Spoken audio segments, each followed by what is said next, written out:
Welcome to Don't Blame Me. We have a plethora of what I would say is this is like a reality show level of drama in this episode. Mm-hmm. Especially that second call. Oh my God. I mean, yes, we talk about Love Island, we talk about reality shows, but we also talk about the life that one of you that is living that is in fact a reality show. And I want you voted out or you self-remove, please. I need you to become... Or tap in completely. The absolute top of the motherfucking pyramid, or I need you voted off the island. We also have some advice to someone who has never had a boyfriend. They're in their 20s and they're noticing some toxic traits in themselves. And then what did we discover about our audience, Melissa? We have so many smarty pants up in this bitch. Like, so many of y'all are working on or have already obtained your PhDs. Women in STEM. Yeah.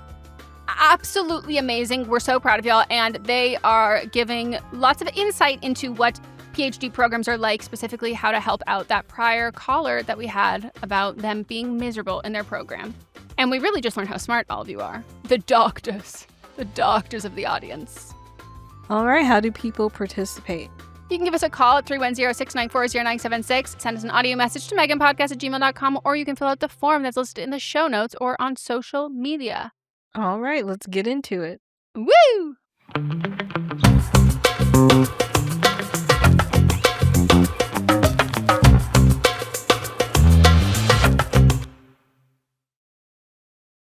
Plan B is a backup birth control option that's there for you when things don't go according to plan.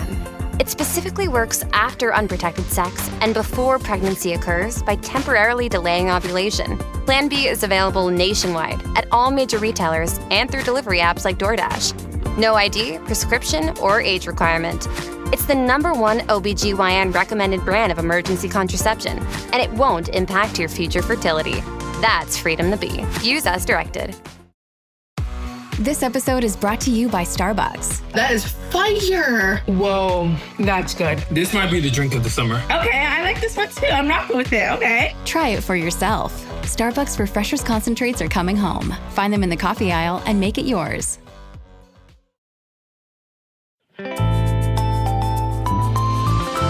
First up, this person is 20, she, her. I've never had a real boyfriend. I've had crushes, talking stages, flirtations, and situationships, but nothing has ever turned into an actual relationship. The guys near me only seem interested in sex. They'll act interested for 5 minutes, and then it becomes obvious what they actually want. But the guys who seem sweet, consistent, and genuinely interested in getting to know me always live far away. So I end up texting these long-distance guys all the time, and that's where I completely lose control. Oh my God, do you kill them? Like, what does that mean? When I like someone, I text back right away. If I see a message, I answer. But when they don't do the same, I start spiraling. Even if they say that they like me, even if they act interested, I convince myself that something's changed. Then I get anxious, sad, petty, and I'll send passive-aggressive messages or act cold because I feel rejected when nothing has actually happened. Then I regret it, but by that point, the energy's already weird, and I know I'm probably pushing people away before they even get the chance to really know me. I also know I should probably try dating someone who lives near me, but I have no idea how to meet people in real life. I've never gone up to someone I thought was cute, and no one really approaches me when I'm out. I feel behind. I'm 20. I want to fall in love and have a real relationship, but instead I'm stressing over texts and ruining things before they start. How do I stop sabotaging myself and actually date in a healthier way? You are not behind. You're 20. 20. And also, there's no such thing as being behind.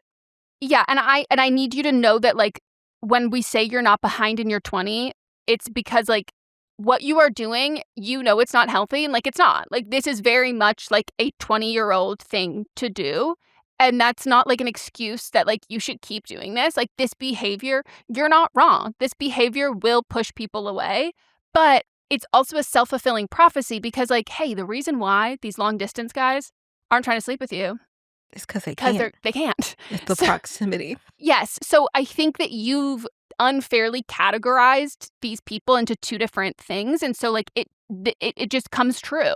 And in that sense, the same way where you telling yourself that, like, oh, you're reading into all of their text messages and, like, thinking what they say or whatever, if you're honestly texting guys who are long distance far away, and I say this from a place of someone who has done that, like, I loved a safe crush. Like, I loved a crush that, like, nothing could actually come from it. Like, there was nothing that could happen, and the stakes were so low. But because of that you are putting such an unfair expectation on to them. Because if they're long distance, I'm not sure what you think is going to happen. Most people are not like forming very deep bonds that we're going to end up moving to each other from a long distance place. Like it's not really happening too often.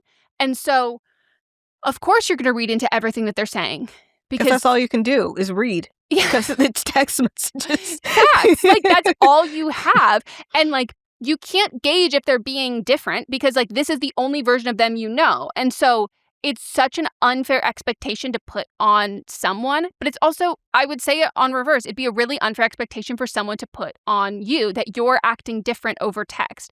And so I think that, like, you also feel safer to kind of, like, ask for what you want or, like, to be more direct because it's not in person. Like you said, you've never approached anybody. You're not necessarily getting approached on your own. But if you're ending up, like, going out with guys and it's very clear that all they want to do is sleep with you, I would also ask yourself, like, where is that coming from? Do they just want to sleep with you? Or, like, they also would like to sleep with you? Like, because that is a component of relationships. And so you didn't say that you've never had sex. I'm assuming you have had sex. And there is a very I'm not like discounting you or discrediting you saying like you can tell they're only in it for sex because like there are without a doubt people like that. And like, yes, I believe you. You can totally tell. But what is like your timeline for sex? And also how are you vetting these guys ahead of time or beforehand? And like, I think that it's an unfair characterization to say that everyone around you just wants to have sex and the people on your phone that you text don't want to have sex because those people also want to have sex with you. Mm-hmm. Like their dick's not that long. Right. They're not close enough. Yeah. So this is hard and I hear you, but you are coming on. It sounds like you're coming on really strong over text and you're not coming on strong in person at all. And that's how you kind of end up with these guys aren't being weeded out until you've already gone on dates with them and you're able to see immediately like, oh, like yuck, like this is, you're just kind of in this for that. But like, I think there's nothing wrong, not even nothing wrong. I think that like, if you're looking for a relationship, you should say that. You should say that on all of the apps that you're on. You should say that when you're on a date with someone in person. You should say all of those things. And like, does that still mean that a guy will pretend to be into a relationship and then you hook up and then he's done? Totally. But I think that it does also mean that some guys will take themselves out of the running because they're not looking for anything serious. But I think oftentimes that like we can think like, well, we can get stuck on the technicalities. Like, well, I'm not necessarily looking to like for something like serious, like marriage right away, but like I'm looking to date someone and then hopefully get in a relationship. That just means I'm looking for a relationship. And so like you have to use those kinds of words and not tiptoe around that because you feel like it makes you come across or like look a certain way. But I would also suggest, with so much kindness, I would also suggest therapy because this is like not a healthy sort of pattern of behavior. And if you're having a hard time breaking the pattern of behavior while you know that you're doing it, you can only try so many times on your own before you're like, hey, I actually need someone with a professional degree in this to like really help me out with it. Because like if I could have fixed this problem on my own, I would have. Yeah. And I just want to, we've said it, but just emphasize you're 20. Like there's no timeline on anything. And I think you're putting way too much pressure on yourself. And even though you're not necessarily like really going after these guys, you know, like pursuing them as far as like, you're going to be my boyfriend, or like it's hard for you to, you know, date people and them not wanting to have sex, which like that's part of dating, like wanting to have sex and then only expecting sex are two different things. Yeah. But like Meghan said, being open about what you want, but also like maybe using the long distance guys. One, why are you in communication with so many long distance guys? If you have no interest in being in a long distance relationship, then you shouldn't be. I don't know where you're meeting these guys if you're like on a dating app and setting your location so that it includes people that are long ways away. Don't do that because that's just going to set you up for failure because you don't actually want to be in a relationship with these guys. You're just casting your net wider to see what hits. And like you're saying, like it's easier to talk to them because there's no real stakes there. You have nothing to lose. So if you go into it like, I have nothing to lose with these guys, just use them as practice for talking to guys. But nothing beats talking to somebody in person. And even if you like want to talk to them on the phone, that could also help with setting your correct expectations of what you want and how to converse with people, and also help with you not spiraling. But again, like if it's just going to add to your one, animosity and resentment towards the guys closer to you, and then two, giving you false expectations, then that's not healthy either. And also, like, if you do want to meet people and you are scared to go up to them, how are you going to meet them? So you have to initiate conversation in some way. And that's why I think I've said this before, it's easier to talk to people by joining groups or things that you have like-minded interests. That way that it's more just like you're conversing with people because they're interested in the same things that you're interested in, not specifically going on a date. If it turns into that, cool. But like, let's just make friends. Be there to make friends. I'm also curious if you're in college and when you're talking about the guys close to you aren't looking for a relationship, you mean like the guys you go to college with? Because like that's fair. Like that's like it is kind of a stereotype that there's like a lot of, if you're, I don't know what if you're in college, what that experience is like, but like we used to have like party frats, fuckboy frats, and boyfriend frats. Like if you're going to like a party frat or a fuckboy frat looking for a boyfriend, like not really gonna happen. But like dating in college and like boyfriend girlfriend aspects of like serious relationships in college, I would say those weren't like the most common until like junior, senior year. But also, you know, there was a lot of people who were single, and there's a lot of people who like want to stay single through college.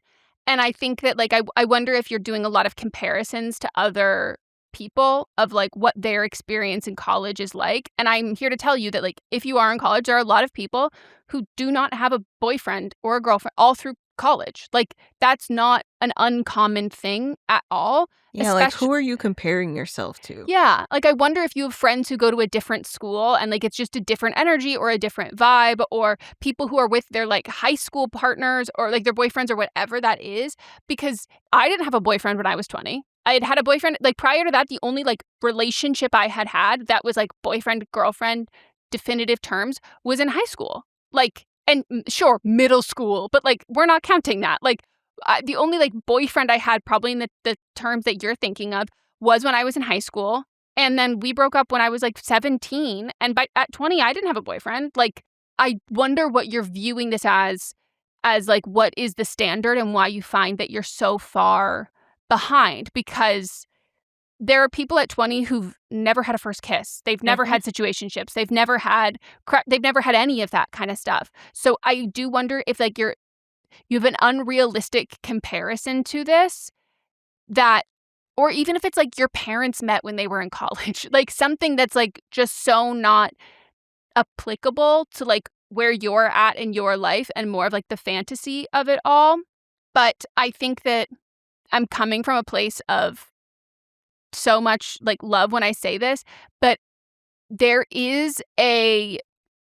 I'm a huge believer in like knowing what you want, advocating for what you want and saying what you want.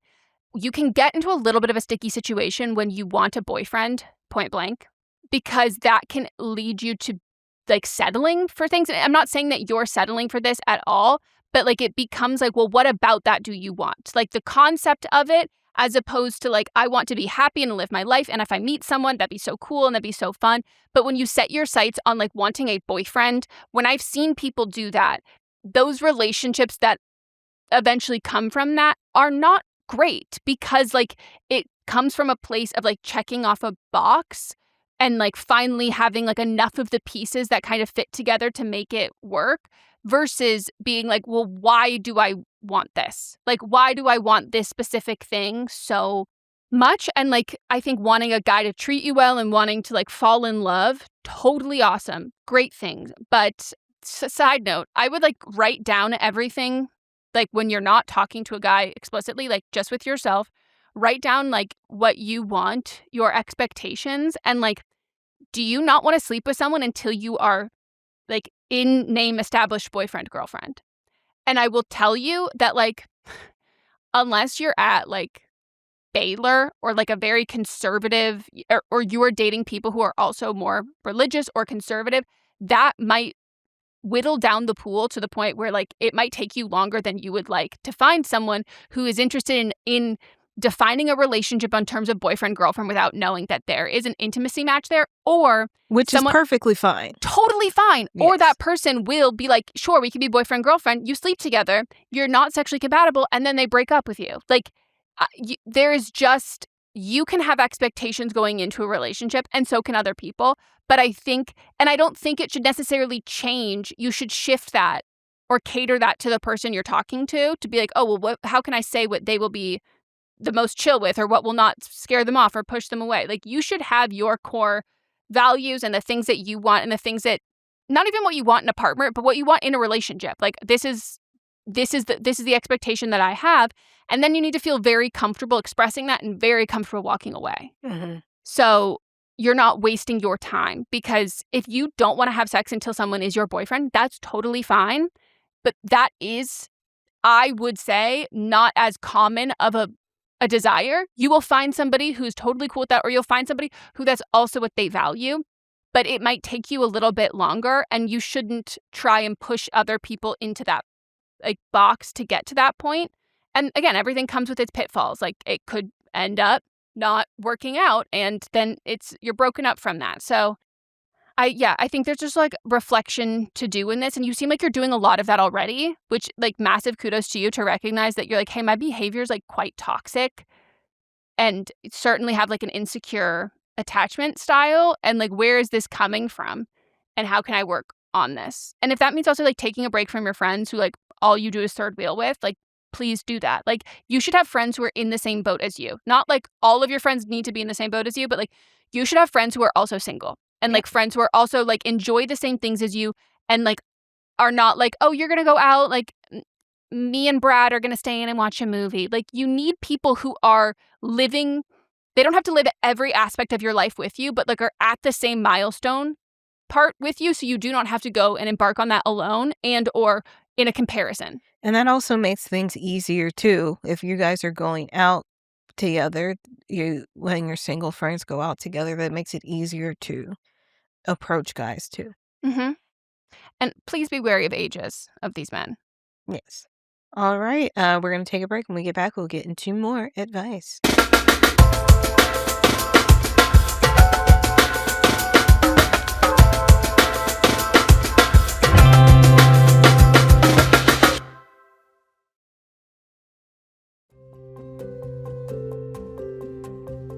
At Pfizer, we are committed to listening to and learning from patients and their care teams so that we can work to help address their unmet needs. From early discovery to clinical trials, through approval and use of our medicines, patients are at the heart of everything we do. Learn more at cancer.pfizer.com.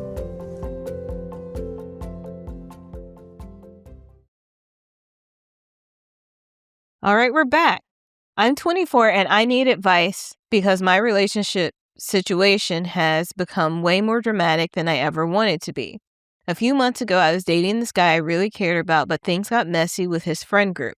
One of his close friends had feelings for me, and another friend brought up an old video of me making out with someone from before my relationship. He made it sound like something shady had happened while we were together, which was not true, but my boyfriend believed him. We ended up breaking up, and he told me he needed time to figure himself out. He said it was just a break and that maybe we could move past it eventually. And then about 2 months later, I found out he hooked up with my best friend. We're trying to move past it because I still love him, and he says he still loves me too. But everything has been so up and down. We keep fighting about little things that turn into huge things.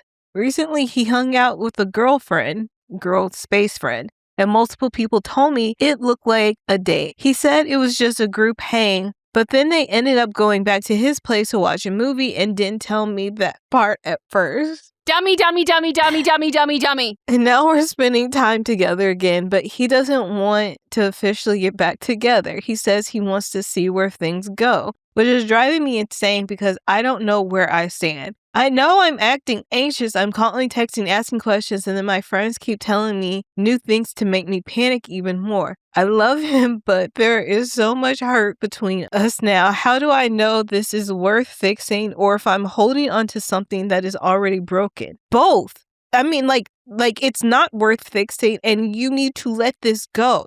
Like, everything about this is a walking red flag. I don't know why you're still into this guy. Where's this best friend in all of this too? Well, also, like, your friends are doing... Yeah, I need your friends to be more direct. Like, your friends, you're like, my friends are, like, bringing these things up, and it's just like, I don't know. And I go, your friends are trying to tell you, like, this guy is shady. Be done with him. Like, yes.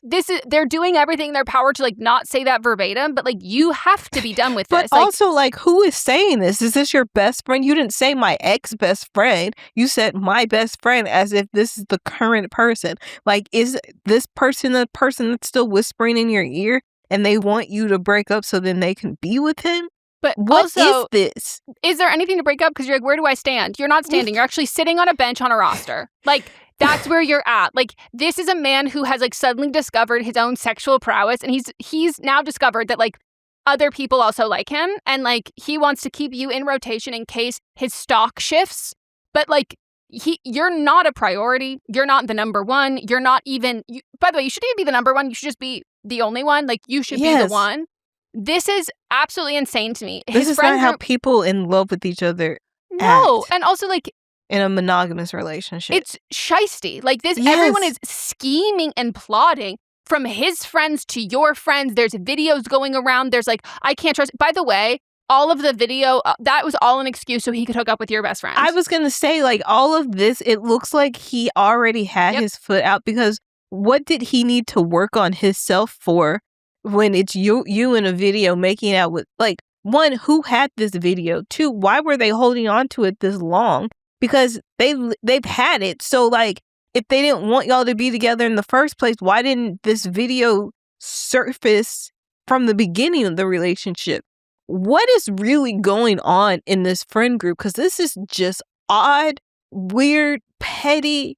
Are you all, like, does everybody just want to hook up with everybody? Does everybody hate each other? What are y'all doing? It feels like Love Island. Like, it feels like you're on a reality show. But my other question is it everyone 24? Because, like, that is too old for everyone in the group to be doing this. This is 20-year-old behavior. This should have been the last person. This should have been, like, this is the ordeal I'm dealing with.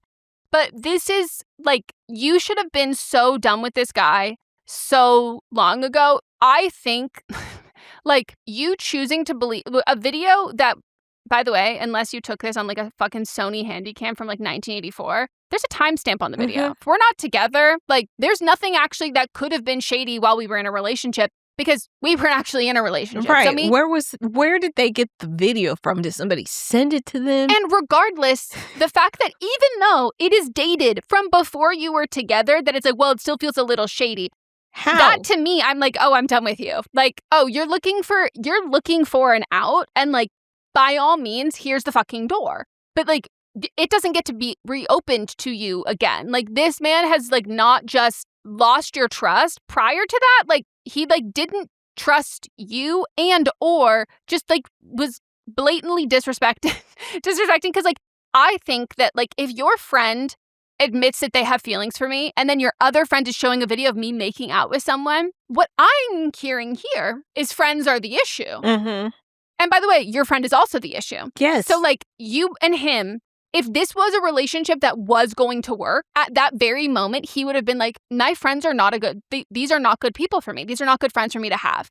And he would have separated from he would have not been friends with those people anymore and been like, they're trying to sabotage my relationship. And then your best friend would have been like, oh my God, no. And then you'd been like, oh, you trying to fuck my boyfriend. We're actually going to move. I'm going to end this friendship. But the fact that, like, he was like, no, I'm actually going to agree with my friends who have, like, pulled this fucking bunny out of a fucking hat, magic trick of something that's not real, that I know is not real. and now I'm actually going to fuck your friend. Like, it's a level of disrespect on like so many, on just like so many factors of it. And I can't believe your other friends are not being like, I would sit you down. I would duct tape you to a chair. I would treat you like an unruly passenger on a Delta flight. And I would then be like, we're done. We're motherfucking done from this man. I'm deleting him from your phone. You do not know him. If we see him in public, I will cuss him out so bad that it's embarrassing to you that you won't be able to show your face in front of him again. And then you will thank me later. And then also, what was he doing out with this group hang where it looked like he was on a single date with this girl? That's what he's saying. It was a group hang. I don't think it was a group hang. I just brought her back to my place. Who also was like seeing all this and was like, let me report back. Like, no, you need new friends. And not just being like, hey, dude, what are you doing? No. It seems like everybody in this, including you, needs to end all sorts of relationships, not just like romantic ones, but friendship ones too.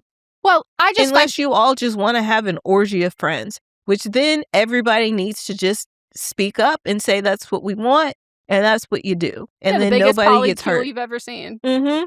Yeah, my thing is that like I find it ironic that your friend group is acting like they're on reality TV, minus the crucial part of reality TV, which is confrontation. Well, I was going to say a camera, but there was a camera involved. Well, but yes, you are right, a confrontation. Like, I just think if I had seen, and this has happened to me before, where I had like been out at parties when I was in high school or like post high school, but I'm like back around high school people. Actually, I even did this in college, where I would see someone that my friend used to date. And I would bitch that person out. One time I found a man, I was in a library and I saw him. And I whisper bitched him out for like 20 minutes. And I didn't even get kicked out of the library. And eventually he left. And I was like, don't fucking show your face around here again. And guess what I was referring to? I was referring to our university library. Because he like, that's what you do. You don't be like, oh, like we were all at a party together. Like if I end up somewhere where your ex, who has fucked your best friend, who let's assume I'm not this fucking best friend. If I see him there, I'm not going to be like, oh yeah, it was just like a group hang. We were all hang. No. That man has to leave this party, or I have to leave this party because someone's like, we gotta get her out of here because like we're escalating the situation. But like your friends should never like just like be chill with that situation. Like that I find, even if you're not a confrontational person or your friends are not a confrontational person. Like, I've had friends who've been like, oh my God, they immediately call me. I saw so-and-so, I can't do this, I'm leaving. But just to be like, oh yeah, by the way, this thing happened, and like, he did this, and this. What? No, and you're way too, like, you're not angry. No, like, why I'm are you shocked. not mad? Why are you not mad at him for fucking your best friend? Why are you not mad at your best friend? And like, why did you not fuck the friend? Like why did you fuck the friend that had feelings for you? That feels like the next step. Then we're even. Like, why are you... I don't actually mean that, but... I do. Why are you sitting on the bench asking this man who has disrespected you so heavily, being like, I'm just trying to figure out where I stand. What do you mean? Like, why? Why are you letting him call the shots? Like, why are you giving him all this motherfucking power? And also, like, why are your friends kind of just, like, letting this shit... Like, I'm not... Well... Depending on what age I was at, like, that man would have not taken her to a second location. Like, I'm not saying that I would have physically stopped them, but I would have embarrassed him to the point of being like, hey, you know, he's dating someone. Like, and she's a friend, so she should know that you exist anyway. Yeah. So, like, I just think that, like, you seem to be, that one of my mutuals on TikTok made a fantastic point about, this was about Love Island. But she was, and it's an overarching sentiment that she was like, said that she's like learned in her life, shout out Alexis, saying that like everyone's threshold for disrespect is different. And like you cannot fundamentally get through to people when you tell them like, well, I found that disrespectful. If you're like, oh, I didn't find that disrespectful. All that says is like, oh, your tolerance for how other people can treat you is so much worse than how I would let other people treat me. And the issue is when you let one person when the bar is in hell for one person, it becomes really fucking easy to have the bar be in hell for everybody. Mm-hmm. The people that you date, for your friends, for any of that. And so like, if your friends are downplaying all of this of being like, oh, it's fine. All that should tell you is not, oh, I should be fine with this. It is, oh, wow, they're fine with someone else treating them like this. And that should never be how you gauge what is acceptable behavior or not. Like, if you feel a certain type of way about this, which, by the way, you should feel way stronger than you do about all of this, like, that is not like I should stoop down to everybody else, and I should just be okay with this, as opposed to being like, oh, no, I should actually have not only a partner who doesn't treat me like this, I should have friends who aren't like okay with someone treating me like this or who don't think it's a big deal. Because I'm truly just shocked. And this man is like, I cannot stress to you, like he is not the one who got away. No, you he's need the to one run. that you need to drive away. Put him on a Greyhound bus and send him away. Forever. Like along with your friends. Yeah, round up a party bus, get a They'd load have too of gas. much fun. And then everybody actually will fuck. And that's fine. And then they'll never come back. Like, this is And then just... she'll be like, I still love him. Should I take him back? No, oh my God. This is just like, this is such... You have been let down by so many people in your life that like, this just makes me feel so bad. Because like, of course you're asking like, how do I process this? How do I deal with this? How do I know? Like, yeah, you have no idea how to trust your instincts because like all of the people you surround yourself with are enabling his bad behavior or downplaying any of this behavior and treating this like this is totally normal. Like, why is everyone fucking your boyfriend and you're not fucking any of their boyfriends? Do you know what I mean? Yeah. Like, if this is going to be your social dynamic, why are you like, why is this only happening to you and you're not doing it? Like either become an active participant in this or get off. Yes. Because either this is your toxic lifestyle, this is your toxic friend group, or like... And get this out of your system while you're 24. Exactly. Once you're 26, no more. No. 25, I need you to be petering off. I need you 6 months into being 25. 26, no more. No, 25, you know. Yeah. Start just like, it's just one friend. Pull it By back. 26, we're done. But like 24 to 25, just fuck everybody. If that's what you want, stop being the victim in this. Be a participant. Be the ringleader. Be the motherfucking ringleader. Because your Saturn return is going to hit you like that Greyhound bus. It is, your frontal lobe development is going to smack you in the face like that party bus. And it's just going to be like, damn, there's a lot to process and a lot to go through. So like, if you want this to be your life, then you have to participate in this. Otherwise, like, this is just signing yourself up for hurt. I hate your fucking friends and I hate this fucking man. I'm more mad than you are, which is shocking. Well, we're going to take a break, and when we get back, I guess we're going to talk about Love Island. We can. And then we'll get some Don't Blame Thems too. Hell yeah.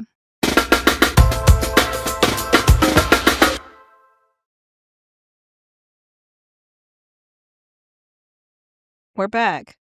Love Island.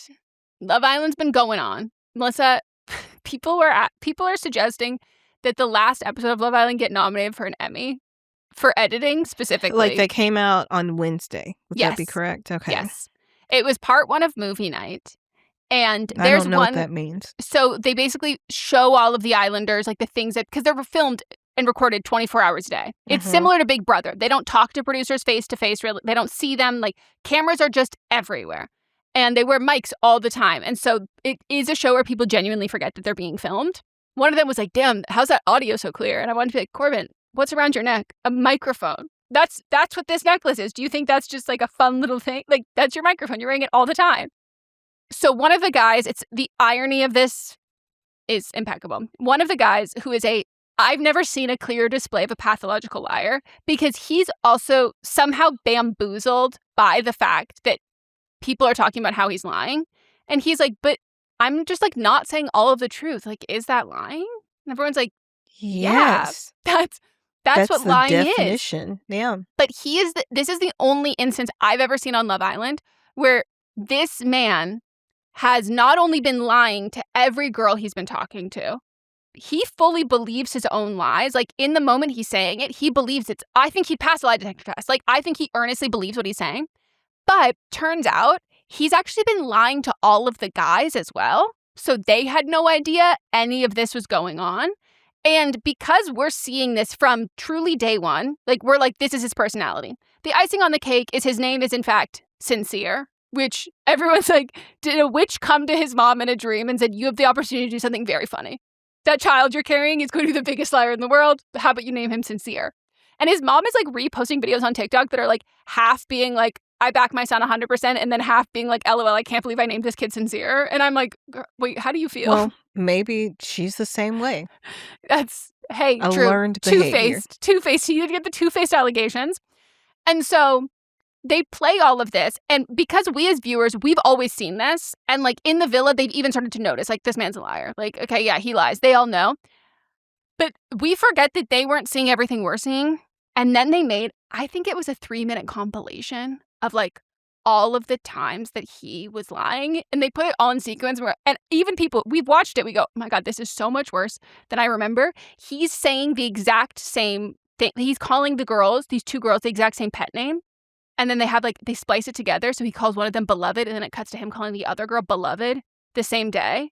Beloved isn't even a good pet name either. No. Well, his name's Sincere. He's very like inspirational quote mantra man. And also anytime someone says anything to him that's like he views as like slightly intellectual, he's like every sentence he hears is a brand new sentence. And he's always like, whoa, I never thought of it that way. And I go, do you think? Because like someone's like, that might hurt her feelings. He goes, you think? Wow, never thought of it that way. And I'm like, what are we doing up there? You've got a luscious head of hair and like not many thoughts going on up there.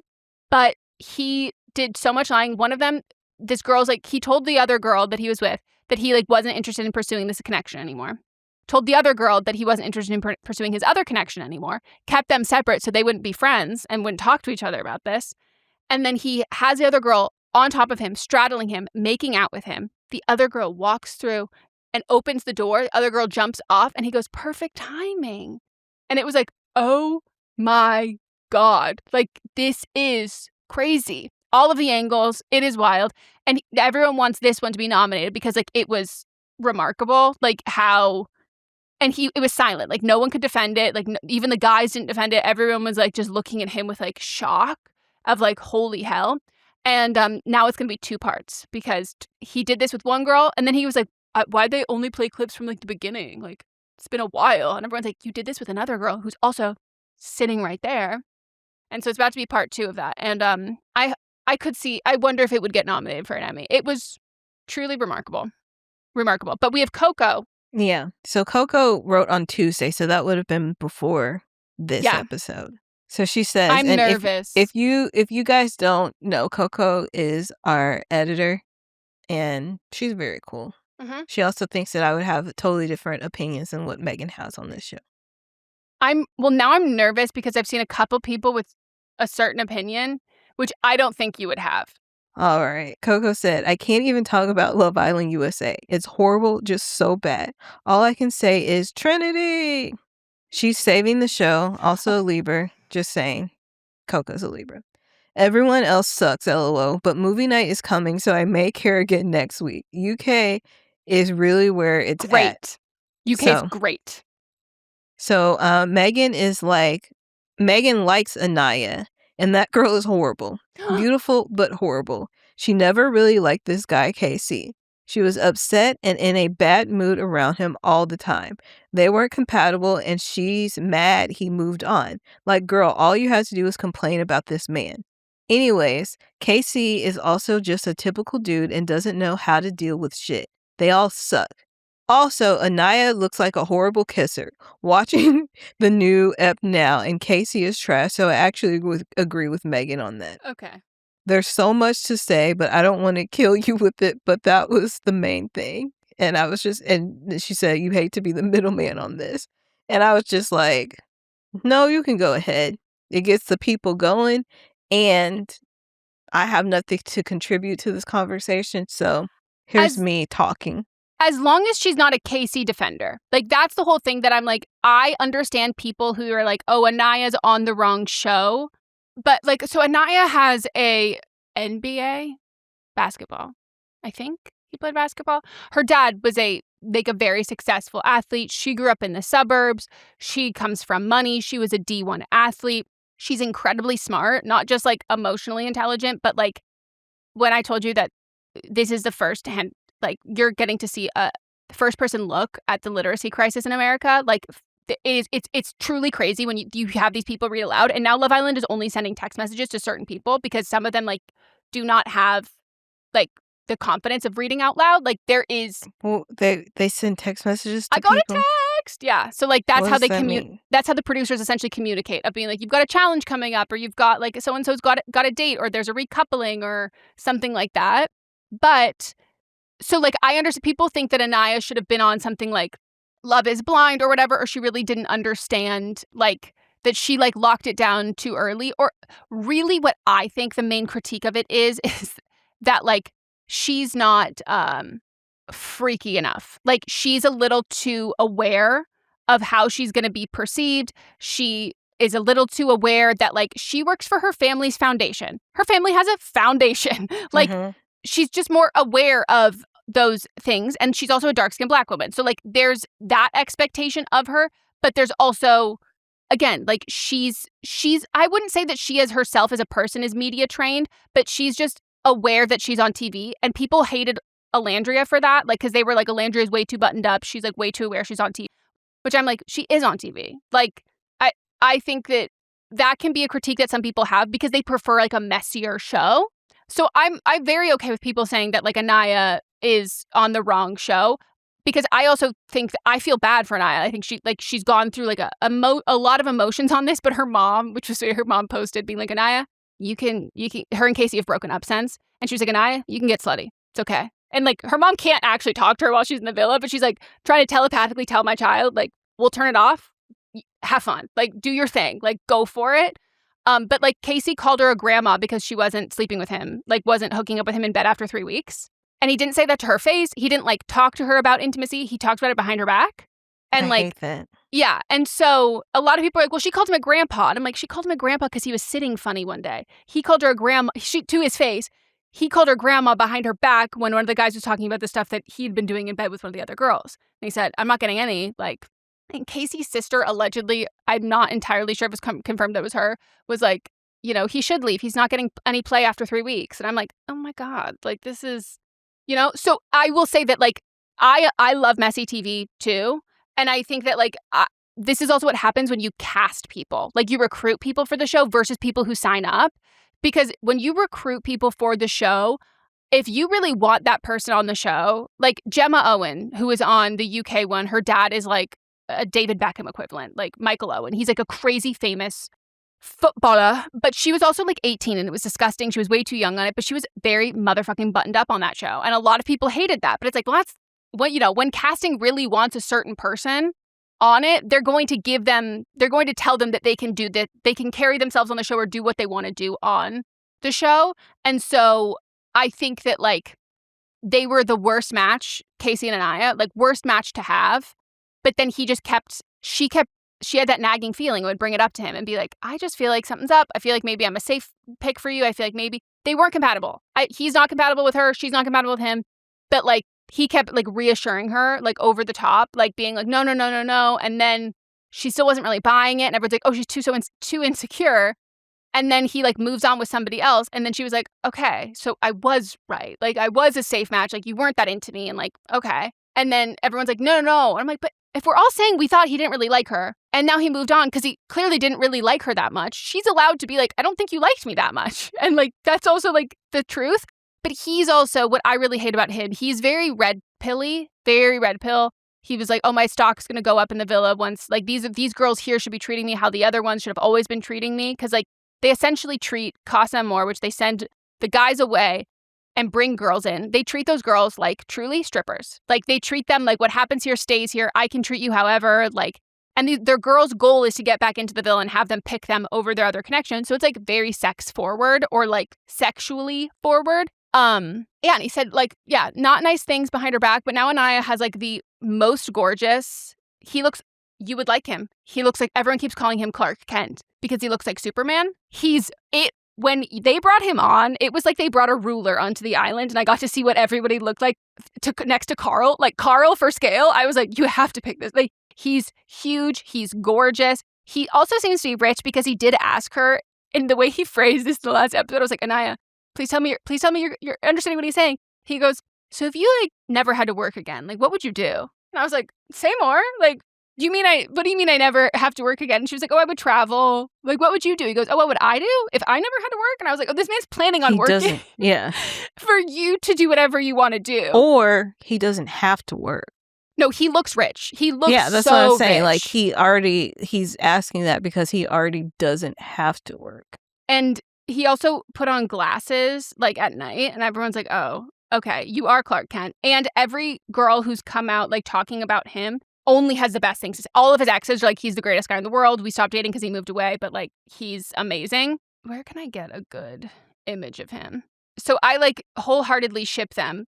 But, like, I'm seeing people who, like, are, you know, rooting for Casey and this and the girl he's with, TT, and they just keep making fun of all the other girls behind their backs and, like, laughing at them and, like, all this stuff. And I was like, I don't think this is the worst group of guys they've ever had. Like, they are red. It goes from, like, this scale. You have one man who's, like, 30, who's just, like, cries a lot, and, like, he's very sweet, but, like, I only care about him because he's with my favorite girl, Trinity. The rest of them, the scale is red pill to incel, and that's it, which is awful. Yeah. Coco also said for me to ask you about Slam, but I'm already familiar, unfortunately. First, I saw it out of context where there was a college gymnastics team saying, give me your impression of blah, blah, blah. And everybody just dropped down into the splits and was doing it. And I was like, I don't know what the fuck this is. But then I saw Megan Thee Stallion's Instagram. So I have understanding now, so I don't have to ask. Where she called her clam slam to her face. Mm-hmm. But I did see someone said, like, a therapist. Is Mott's loving that? Because I know he loves that saying. Oh, he loves the term. And he goes, oh my God, we got to bring that back. And I was like, and we had forgotten about it in our household for a while, but no. But a therapist made a TikTok being, like, half joking, but being like, if anyone's wondered how, because her name's Kenzie, and the way that she can move on from situations is remarkable. Like, I'm not a fan of her. As soon as she got there, she was like, oh my God, like, he doesn't like girls with blonde hair, blue eyes. Like, this has never happened to me. Like, oh, that's this girl. Okay, yes. You told me that before. So I'm not a fan of her, and I haven't been, but she does have a remarkable way of moving on. Like, when she's done with someone, the way that one of the guys didn't pick her on day one, and she was like, fuck him, I'm fucking done with him. She did not speak to him again until, like, 2 days ago when she was forced to, and she hadn't even looked him in the eyes since then. And, like, they've been in there for weeks. Like, she really, when she moves on, she fucking means it. But therapist was saying her nervous system is so regulated because she's constantly, like, opening up her hip chakras by doing her clam slams. And I was like, oh, that's so... And then beating out the trauma. Yeah, and they were like, no, like, her clam. They talk about how, like, you store all this trauma in your hips. They're like, not Kenzie. Kenzie's got that. Like, she jumps down into a split. She's done it before when she was angry. She's screaming and cursing, middle fingers up, angrily, slamming repeatedly down into the splits like that. She's done it when she's happy. She's done it, and, like, we've seen an array of emotions with it. But also, this is Carl's face alone. This man is at least 6'4", and he's built. Size, but height means nothing to me. But he's built like Superman. Like, he's built like a triangle in that way. Let me see. I need to find Carl Schmidt. He's he's not private. I thought he was private for a second. He's the guy with the watch. Damn. Mm-hmm. And he seems lovely. And he's like, anytime someone tries to talk bad about Anayan, he's there, shuts it down completely. Even when they try and talk bad about the other girls, I'd be like, that other girl's doing too much. And he goes, I don't think that's fair to say. And I was like, thank you. Thank you. And also, I do think if anyone is watching this show who's, like, so hardcore team Casey, Love Island is a show where women get to yell at men and men don't get to yell at women. And, like, I don't make the rules. That's just how it works. If you don't like that, don't watch the show. Like, they're like, well, it's not fair if he would yell at her. And I go, no, he shouldn't yell at her. But she gets to yell at him? Yeah, she can. Watch another fucking show. I hate that. It gets very boy mom-y, you know? Yep. Speaking of, I finished watching Hunting Wives. Oh my God. How long was it? 8 episodes. Okay. And that boy mom thing goes a lot further than we thought. Not as bad as it could go, but it's gross. Does she not just murder? It gets grosser? Hmm? Doesn't she kill someone? Yeah, but I mean, like, as far as the boy mom-ish of it all. Okay, so that wasn't in the recap. What happened? Are you gonna watch it? It's actually a very good show. Okay, I'll watch it. Okay. It's just little things. They never say it outright, but you just see little things and you're like, yuck. Yeah. Well, she doesn't seem to like her husband that much. No. Which is how it starts. Yeah. Well, actually, no. It started way before that. We get a flashback. So I think it is a well-written show. Very well written. Very good. Well, I'll watch it. USA Love Island will be ending way before UK Love Island. So I'd be interested. Damn. Hell yeah. Hell yeah. All right, let's take a break. When we get back, we'll get into some Don't Blame Thems.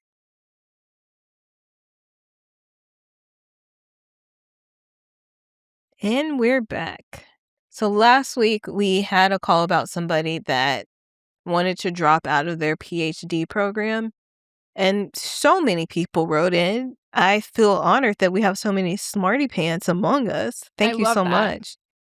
I'll first start with Diana, who I didn't mention during the call because I was like, I don't know if things where she lives, I don't know if it's the same, how it equates. Well, I think I even asked you, I don't know if it was in the episode, but we were like, is it called the same You said that thing? In the episode, yeah. Yeah, because I was thinking of her too, because I was like, Yeah. I know she has a doctorate, but I don't know if it's the same. Yeah, I don't know if it's the term. same, but she had some thoughts. Also, I just want to let all you that listen and are still working on your PhD, Diana put us in her thank yous in her dissertation, so I just want y'all to know that is an option. Yeah, it is. The standard. It's the best thing ever. But she said, at my uni, PhD minimum is 3 years. It's very rare. The average is 4 years, I think, and all over the disciplines like science and humanities and art. You can hit a maximum of 7 years full time, and then they go, babe, you're taking too long. Your research is not it. And you want out. Also at my uni, PhDs can sometimes just like give up. And in those cases, we have what's called a MPhil, like philosophy. So it becomes a master's level degree, a master of philosophy. It doesn't happen a ton in science, but it's a thing that can happen. Someone else wrote in, to answer some of your questions, in most STEM fields, a PhD is about 5 years. My program is 5.3 years on average, though it can take longer depending on a bunch of circumstances, either within the control or out of the control of the student. If this person is in the US, they likely didn't have a master's going into the PhD, though a lot of programs allow you to pretty easily get a master's on the way to a PhD, and the caller probably would have already passed that point. Most people can get it after finishing their coursework, which typically happens after completing your second year. You can't really transfer without starting over, at least a little bit. Sometimes programs will let you move between advisors within a school, and as long as that research is similar enough, there won't be too much of an added time to finish your degree, as all of the degree requirements for the program are the same. Sometimes it adds like a year. If you want to transfer schools, it really depends on how different the two programs are and the advisors involved. Sometimes your coursework will transfer over and you just have to start the research over. This typically means that you would have 3 to 4 years of the new program. But sometimes, if the degrees are too different or the staff of the schools are particular or assholes, then you have to start over. 5 years at the new program. Oh my God, this is so much school for someone who didn't even go to college. Like, I'm like, this is flooring me. And then they had some advice specifically for the caller. The advice for the caller or anyone thinking about getting a PhD. The best advice I've heard about getting a PhD and choosing a program is it's more important to find an environment where you'll be the happiest. So liking the people in your lab, the program and the department setup, and the city you live in. This is because no matter how much you love the research, you will be miserable if you don't like your life outside of the PhD, which it will in turn make your research worse. So you guys were spot on there. Getting a PhD is rough, probably the hardest thing I will have ever done, so the caller shouldn't feel alone in that. I also think about quitting pretty much every single day, despite knowing that staying is the right choice for me. The caller could definitely talk to the advisor about doing an internship, which to help them get a job, or just give them a break somewhere new for the summer or the semester. The other thing to consider is the current job market in their field. For example, my sister is also in a PhD program and could have graduated this past spring, but decided to delay her graduation until she found a job in her field since the job market is pretty rocky. If they're also in a field that has a terrible job market right now, it might make sense to stay, but if they're in an industry that is booming right now, it might be advantageous to quit and find a job now while people are hiring. Hopefully this is helpful, and I wish them luck in making this tough decision. That was actually very helpful. And that, everyone, is from the person that had dead birds show up at their door that we actually read their update last week. So, they've been through a lot. Yeah, they have so much life they've lived. Wow, that's wild. Yeah. Then Josie wrote in because I requested it. And she said, is this play about us? Answer to your summons. It'd be helpful to know what the writer is studying. I'm studying epidemiology. Is it so niche that academia is the primary / only career path, or is industry an only option? For me, big pharma, tech, or consulting. Yuck. Are these skills you're learning that you could apply to another field? Is there a way to do your research in another location? Example, going to another institute as a visiting scholar. So still making progress on your research while being able to leave your university's bubble. Do you have to do your research in person? We can arrange to finish our dissertation research remotely. Where are you timeline-wise? Have you completed course requirements and passed your qualifying exams? Proposed your dissertation and advanced to candidacy. If you've already put in work towards your research, it could be worth staying. Is there an option to master cut, since master's degree requirements are usually completed on the way to PhD, which is something that has come up with all the other ones that we've had. Can you take coursework in other departments? I found taking social science courses helps combat my soul-sucking stats and coding classes and stimulates my brain in a different way. It also might be a good way to learn new skills in case you do pivot. I was a fellow in a multi-department program and I teach, so I've gotten to interact with faculty and students outside of my department. If you aren't fully funded, hate the work, don't see a future in academia, and don't see how you could use your degree in the future, and could see yourself in a career that doesn't require a PhD, it's not worth it to force yourself to finish. It's normal to feel miserable in your PhD. I joke about quitting regularly. I also have a great cohort to commiserate with. Ookies. Hi, female 26 PhD in an interdisciplinary science. I finished my STEM PhD. Oh my God, you guys. What the fuck does any of this mean? I didn't go to college. I finished my STEM PhD in a marginally large R1 institution. Oh, Research. Thank you. You defined Top it. Research. Meaning top research distinction based on grant money. It is very hard to transfer PhD programs, especially after candidacy, and also qualifying exams usually at 3 years. Having finished in 5 years, most take 5 to 6.5 years in STEM, but some more for humanities. More for humanities? I don't know why that's surprising to me. The research is the hardest part to transfer to another place. A time off is much more likely if your professor or PI, principal investigator, will be sticking around for a while. I suggest you have a good relationship with your PI. Talk to them about finishing. Most times you can use published papers to build your dissertation. This helped my daunting 500-page thesis. This is a huge feat, but you're so close, and the opportunity and economic cost of leaving after 5 years, living in squalor, isn't worth it in my mind. But the economy isn't great outside of school. I made just enough with a PhD funded by NSF, department, and teaching assistantships. One way I got out of the mundane was conferences and fellowships for 3 months in Australia. Look for external opportunities to learn other things. More than welcome to answer any other questions, and good luck. I love that. I feel so happy knowing that, one of the things I suggested, that, fellowships, is the actual right term. And I'm like, yes, go me. Good job. I did it. Good job. And then we have one call, too. Okay. Damn, you bitches are smart. Hi, Melissa and Megan. I figured Melissa would like being mentioned first, so there you go. I have been listening for a long time, but this is actually my first time calling in. I'm calling in for advice for a caller on the episode from June 29th titled ADHD and PhD. I'm calling in about the caller who actually had the issue with completing her PhD. I took 5 years to receive my PhD. I also did it at a rural university in a conservative state, so I very much relate to kind of not having a lot of people around that I felt like I could relate to. My advice for the caller is to really just reflect on, why did you want to get a PhD in the first place, and is that still true for you? Are you passionate about the work, or were you ever passionate about the work, and did pursuing a PhD kind of change your perspective on that? Are there certain jobs you can only get if you have a PhD? Is it just for the bragging rights? Honestly, I really like the fact that people have to call me doctor. No shame in that. And is the initial goals you had for getting a PhD, is that still true for you? Are you still passionate about it? Are these still the types of jobs you want to get? Because at the end of the day, whatever your PhD is in, people are going to ask you about forever. Whatever job market you're going into, whenever you're pitching yourself for jobs, they're going to ask, what's your dissertation about, and why did you pursue a dissertation in that? I also think that you should reflect on what's making you miserable in your program. Is it the work? Is it the lack of community? If you're looking for community, I really recommend that you go to conferences. I have made a lot of lifelong friends at conferences over the years. And since you're 3 years into your program, you have about 2 years left, you're probably ABD or all but dissertation.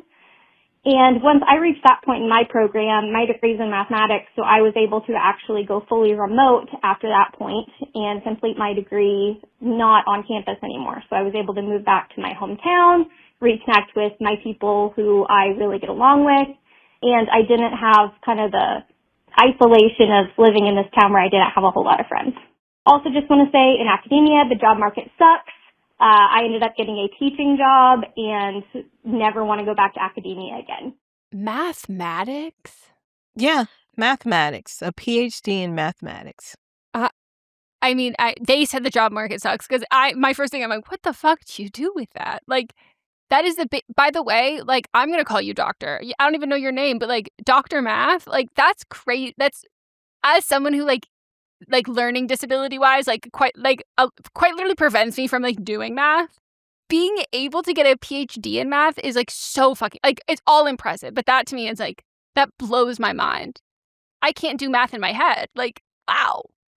And like, then you start thinking about like the concepts of math, like beyond just like do you know what I mean? Like beyond doing the problems of it. Like, I thought about that because, like, I was talking to Mats. I'd asked him if he'd ever taken a linguistics class, and he was like, no. And I was like, oh my God. I had my roommate when I was in college. She wanted to be like a speech language pathologist. And I think she was like her first major or whatever, but she was doing linguistics, and that was like her initial major. And that was like don't know fucking why, but it was a gen ed, like the 101 class was a gen ed English class I could count. And like, I've always been good at English. That's like the subject that like I can do besides like artsy kind of stuff or creative stuff. Like writing I was like, oh, perfect, this will be fun. And she was like, totally, like, you're smart. Like, she was very much like you. Like, she would like never let me talk bad about myself. And she was like, no, you are smart. Like, you've got this. And we get to that motherfucking class on day one. And when I tell you, it was like they were speaking in Morse code. Like, it was like, what's it called? Stenography. Like, it was like a different fucking... You were like... Yes, I was like, I'm sorry, what's going on? Like, I couldn't even know the questions that they were asking me. Like, that was how it was, like, out of my depths it was. And I remember turning to her being like, bitch, you're so fucking smart. And she was like, no. And I was like, no. Like, what the fuck is wrong with you? Like, you're so smart. And then I went and told all of our friends. And I was like, guys, she's been lying to us. Like, she's a super genius. But, like, there's just something where it's, like, people who have the brains who can... It's just so impressive to me. Like, anytime I'm expanding my knowledge, like, it is within a realm of language I understand, which is the English language. Turns out, if you even get more conceptual about the English language, don't understand it at all. Because I took linguistics, did not make a fucking lick of sense to me. Because I thought it was going to be like, oh, like, Latin origins of words. No, not at all.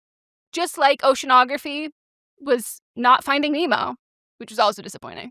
Oh, wow. I love all you smarty pants. Me too. Thank you all for writing in and giving your own dissertations, because they were all long. Yeah.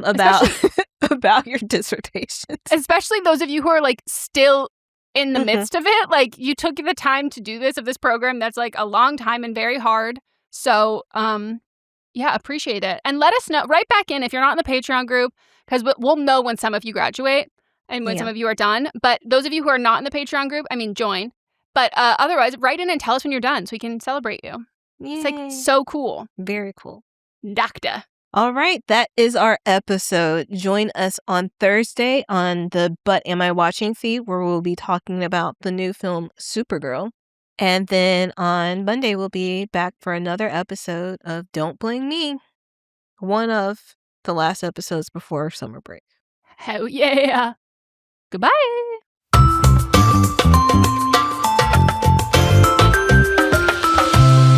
This is a Sister Sign production hosted by me, Megan Rinks. And me, Melissa D. Montz, plus Diamond Imprint Productions. Post-production by Coco Lorenz. Production assistance by Melanie D. Watson. And music by Ryan Hunter and Giacomo Picasso.